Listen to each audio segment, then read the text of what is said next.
এই তিনটা থেকে যদি একটাও আপনি মিস করেন, আপনি অবশ্যই মামলা খাবেন, অবশ্যই মামলা খাবেন এবং অবশ্যই মামলা খাবেন।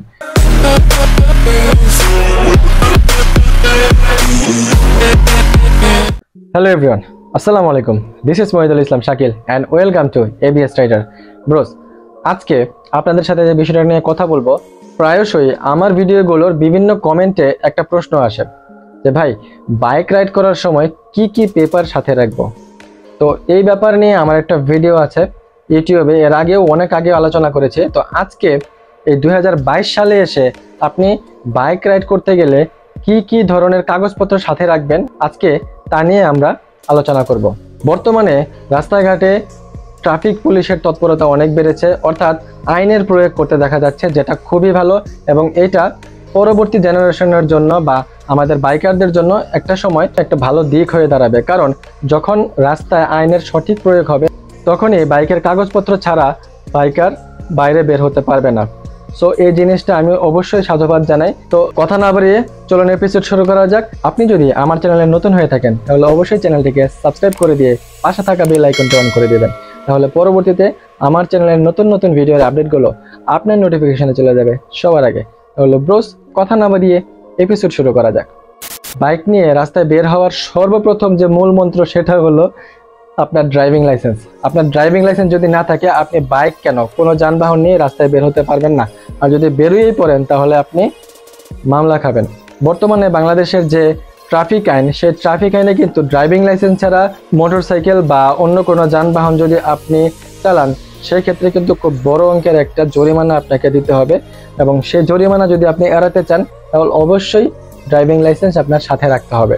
তারপরে যে জিনিসটা আপনার সাথে রাখতে হবে, সেটা হলো বাইকের রেজিস্ট্রেশন সনদ বা রেজিস্ট্রেশনের স্মার্ট কার্ড। এই স্মার্ট কার্ড যাদের বাইকের রেজিস্ট্রেশন সনদ আছে, তারা এখনও স্মার্ট কার্ড পাননি, রেজিস্ট্রেশন সার্টিফিকেটটা আছে, সেটা নিয়েই বের হবেন। পরবর্তীতে আপনার যখন ফিঙ্গারপ্রিন্টের সময় আসবে, তখন আপনি ফিঙ্গারপ্রিন্ট দিয়ে আপনার স্মার্ট কার্ডটা কিছুদিন অপেক্ষা করে নিয়ে আসতে পারবেন। বাইক নিয়ে রাস্তায় বের হলে ড্রাইভিং লাইসেন্সের পর বাইকের রেজিস্ট্রেশন সার্টিফিকেট অথবা রেজিস্ট্রেশনের যে স্মার্ট কার্ড আছে, সেটা সাথে নিয়ে বের হবেন। তৃতীয় যে জিনিসটা সাথে নেবেন, সেটা হলো বাইকের ট্যাক্স টোকেন। এইটা হলো বাইকের ট্যাক্স টোকেন। বাইক নিয়ে রাস্তায় বের হতে গেলে আপনার ট্যাক্স টোকেনটা হচ্ছে আপনি যে রোডে চলছেন, সেই রোডের যে ট্যাক্স দিয়েছেন, সেই ট্যাক্সের কাগজ। তো ট্যাক্স টোকেন ছাড়া যদি আপনি বের হন, তাহলেও কিন্তু আপনি মামলা খাবেন। সো মূলত এই তিনটা জিনিস আপনার সাথে রাখতেই হবে রাস্তায় বাইক নিয়ে বের হলে। তবে আগে একটা জিনিস ছিল, সেটা হচ্ছে ইন্স্যুরেন্স। বর্তমানে ইন্স্যুরেন্স ছাড়াও রাস্তায় বের হওয়া যায়, ইন্স্যুরেন্সের জন্য মামলা দেয় না। তবে আগে কিন্তু ইন্স্যুরেন্সের জন্য মামলা দিত। অনেকেই প্রশ্ন করে এখন যে ইন্স্যুরেন্স না থাকলেও কি মামলা দেয়। খুব সম্ভবত 2021 সালে এই আইনটা সংশোধিত হয়েছে, ইন্স্যুরেন্স ছাড়াও এখন বাইক রাইড করা যাবে, ইন্স্যুরেন্সের জন্য মামলা হবে না। তো এই তিনটা জিনিস অবশ্যই সাথে রাখবেন, রেজিস্ট্রেশন সনদ, ড্রাইভিং লাইসেন্স এবং ট্যাক্স টোকেন। এই তিনটা থেকে যদি একটাও আপনি মিস করেন, আপনি অবশ্যই মামলা খাবেন, অবশ্যই মামলা খাবেন এবং অবশ্যই মামলা খাবেন। আর এর সাথেও আনুষঙ্গিক কিছু বিষয় আছে, যে জিনিসগুলো আপনি যদি রাস্তাঘাটে করেন, অবশ্যই মামলা খাবেন। আপনার সঙ্গে আপনার সব ধরনের কাগজপত্র আছে, কিন্তু আপনার মাথায় হেলমেট নাই, আপনি নিশ্চিত মামলা খাবেন। আপনার কাগজপত্র, হেলমেট সবই আছে, আপনার পিছনে যে বসা, তার মাথায় হেলমেট নেই, আপনি মামলা খাবেন। আরও কিছু বিষয় আছে, যেমন শুধু স্যান্ডেল পরে বাইক চালালে মামলা খাবেন, লুঙ্গি পরে বাইক চালালে মামলা খাবেন।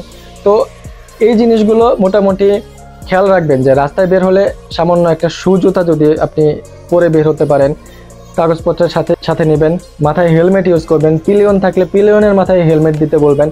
এই জিনিসগুলো, ছোট ছোট জিনিসগুলো যখন আপনি এড়িয়ে চলতে পারবেন, তখন কিন্তু রাস্তায় খুব স্বাচ্ছন্দ্যভাবে আপনি চলাচল করতে পারবেন।